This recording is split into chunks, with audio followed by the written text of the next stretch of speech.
ህይወት እንደ ዘማሪ ገብረ ዮሐንስ ምን ይመስላል? የቀን በቀን ውሎ እንዴት ነው የምታሳልፈው? ህይወት በጣም መልካም ነው።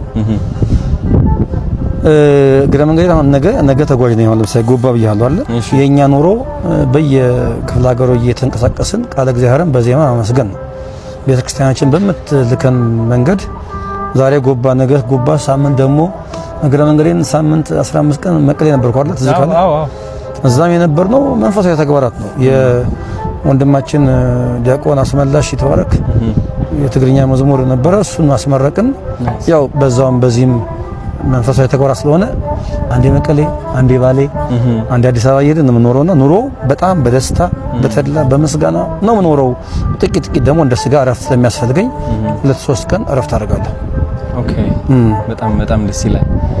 እንግዲህ በጣም ብዙ ሰዎች ሲቸገሩ የማያቸው መንፈሳቸው ያስገድዳቸዋል ወደ የማይፈልጉት ህይወት ውስጥ እንዲገቡ። አንዳንዱ ጭንቀት አለበት፣ በጣም ህይወቱ በቃ ያለቀ የሚመስለው ተስፋ የቆረጠ እና አጠር ባለች ምክር ተስፋ ለቆረጡ ሰዎች የምትላቸው ነገር ካለ? ያው ቅድም የተናገርኩት ነገር እንዳለ ይሰመርልኝ። የምክር ሰው ወይም የዛ ሰው ባልሆንም መቼም ተስፋ እንደማይቆረጥ የኔ ህይወት ራሱ በቂ ነው። እኔ አሁን ዝም ብዬ ዛሬ ካንተ ጋር ለመገኘት የአንድ ጀንበር ወይ የአንድ አመት ጉዳይ አይደለም። ይሄ እንደምታውቀው ሌላው ቢቀር እንኳን አሁን ላለንበት ለመድረስ 15 አመት ያለማጋነን የፈጀ ጊዜ ነው ይወሰድ ነው። ከ15 አመት በፊት ገብረ ዮሐንስ ምን እንደነበረ አንተ አልነገርህም።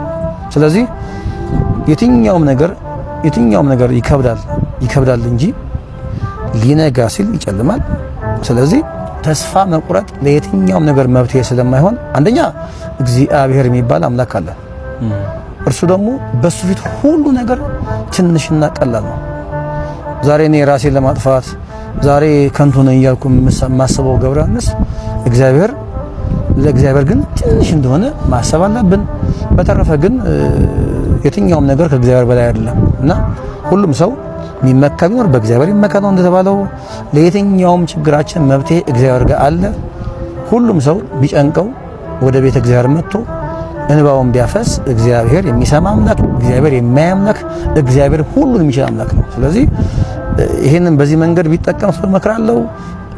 ምደግማት ግን እቺ እንደሌሎቹ መምህራንና ሊቃውንት ነገሮችን አሳክቶ የመናገር ጥበብ እኔ ጋር ስለሌለ የሚሰማው ሰው እንግዲህ አጣርቶ መስማት፣ ከዛ ከተናገርኩት ነገር ላይ ትንሽም ቢሆን ቆርጦ መስማት የሰሚው ፋንታ ነው።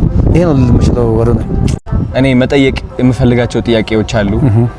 ምክንያቱም ካናዳ ነበርኩኝ ለ7 አመት ሙሉ ውጭ ሀገር። ወደ ካናዳ ስትወጣ ደግሞ የሚያጋጥሙ ነገሮች አሉ። ስፔሻሊ እንደ አንድ ወጣት ወደ ሱስ ትገባለህ፣ ወደ ብቸኝነት ትገባለህ፣ ከቤተሰብህ ትርቃለህ፣ ጭንቀት አለ፣ ብዙ ነገር ያጋጥማልና ህይወት በጣም ትፈትናለች። እንግዲህ እኔ አሁን ባለሁበት ሁኔታ ከሃይማኖቴ ራቅ ብያለሁ እና እንደ አንድ ሁሉም የሚያውቅ ሳይሆን እንደ አንድ እንዳጠፋ ሰው ከሃይማኖቱ እንደራቀ ሰው እና እቺ ዓለም እንዳሸነፈችው ሰው ሆኜ ነው የቀረብኩት። ጥያቄዎችም ልጠይቅህና ምክርህንም ልሰማ እና የበለጠ ወደ መንፈሳዊነቴም ቀረብ እንድል ማለት ነው። እና እንደኔ ያሉ በህይወት በዓለማዊ ህይወት የተሸነፉ ስፔሻሊ ካናዳ በነበርኩበት ጊዜ በሱስ የተሸነፉ የህይወት መንገድ የጠፋባቸው ሰዎች ምን አይነት ምክር ትሰጣለህ? አዶንታይ በጣም በዛ አጋጣሚ ስላገኘሁ እኔ ደስ ብሎኛል። ስለዚህ በጎነትህም አጋጣሚው ተጠቅሜ ይሄንን በጎ ነገር በልብህ ያስቀመጠ እግዚአብሔር መንፈስ ቅዱስ ስሙ የተመሰገነ ይሁን። ምክንያቱም ይሄን የሚያሳስብ እግዚአብሔር ካልሆነ በስተቀር ካንተ በላይ ብዙ ማድረግ የሚችሉ ሰዎች አሉ። ማለትም ኢቭን አንተ የሄድክበት ያለውን የሚዲያም አቅም ከዛ በላይም ሰዎች ኖሩ ይችላሉ። ነገር ግን በበጎ ስራ ውስጥ ተሳትፈሃልና ደግሞ እንደ አንድ እድለኛ ሰው ደግሞ እኔን በዚህ መልኩ ደግሞ በኔ በኩል እንድትሰራ አንደበት ላይ አእምሮ ላይ ይሄንን በጎ ነገር ያስቀመጠ መጀመሪያ ስሙ ይመስገንና እኔ እንግዲህ የምክር ሰው ብዙ አይደለሁም። ያው እንደምታውቀው አንድ ታለንት አለችኝ ወይም አንድ መክሊት አለችኝ። እሷም እግዚአብሔር ያደረገልኝን በዜማ በተወሰነ ነገር አመስግኖ ማለፍ ነውና ከኔ ብዙ ምክር አትጠብቅም። ያው ሰባኪያን መምህራን ሲሆኑ በደንብ አድርገው መጽሐፍ ቅዱስን ጠቅሰው ያስተምሩ ይችላሉ። እኔ ግን እንደው ምናልባት ምክር ሊባል ከቻለ እንግዲህ እግዚአብሔር በአንድም በሌላም ትላንት የነበርክበትን ነገር አስትቶ ወደዚህ በጎ ስራ አምጥቷል። ስለዚህ ከዚህ በኋላ ያንን እያስታወሱ ወደ ኋላ መቆዘም ጥቅም የለውም። ምክንያቱም እግዚአብሔር ከይቅርታ በላይ የትላንት በደላችንን በማያልቀው ምሕረቱ መጠን ካለፈልን ትላንት እያስታወስን ወደ ኋላ የምንቆዘምበት ነገር አይኖርምና መጀመሪያ ትላንትን ከዚያ ከእስር ሆኖ ከሚያሰቃይ ከነበረው ቅድም ካልካቸው በጎ ያልሆኑ ተግባራት እንኳን በሰላም አውጥቶ ወደዚህ በጎ ነገር አደረሰ። ቀጥሎ ግን ከዚህ በኋላ ላትመለስ በዚህ መልኩ ላትጎዳ አንድ ጊዜ ፈቷል እግዚአብሔር ማለት ነው። ያ ስለሆነም ነው አሁን በሚገርም መንገድ እየታየህ ያለው። ቅድም ብያለሁ ካንተ በእድሜ የሚበልጡ ሰዎች ያረጉትን ነው አንተ እያረክ ያለው።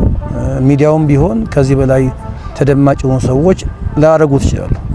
ስለዚህ ከዚህ በኋላ አንተ ይሄን ነገር እያሰብክ እኔ እውነት በሌላን ጊዜ ስትናገር ሰምቻለሁ በጥቂቱ መሰለኝ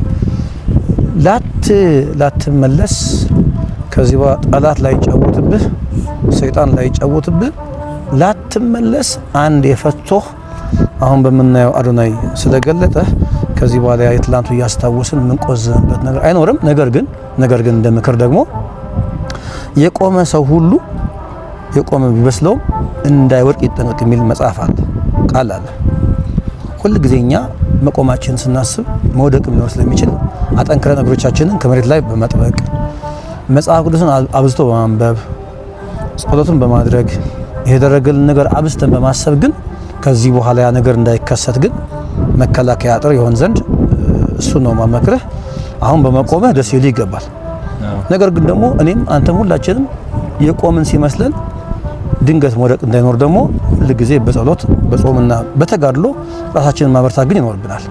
ስለ ትላንቱ ማንነት ግን ስለሰራ ላትፈታ ላትታሰር ከዚህ በኋላ የትላንቱን ማንነትን ከዚህ በኋላ ታሪክ ሆኖ እንዲቀር ደግሞ ስለረዳህ አምላካችንን እናመሰግነዋለን።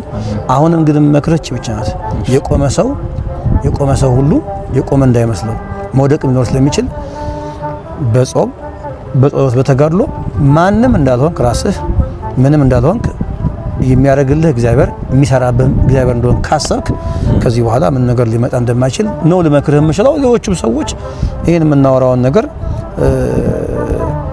አስተካክለው ቢሰሙ የሚመከሩ ይመስላል። ቅድም ብያለሁ የምክር ሰው አይደለሁም፣ ብዙም የንግግር ሰው አይደለሁም።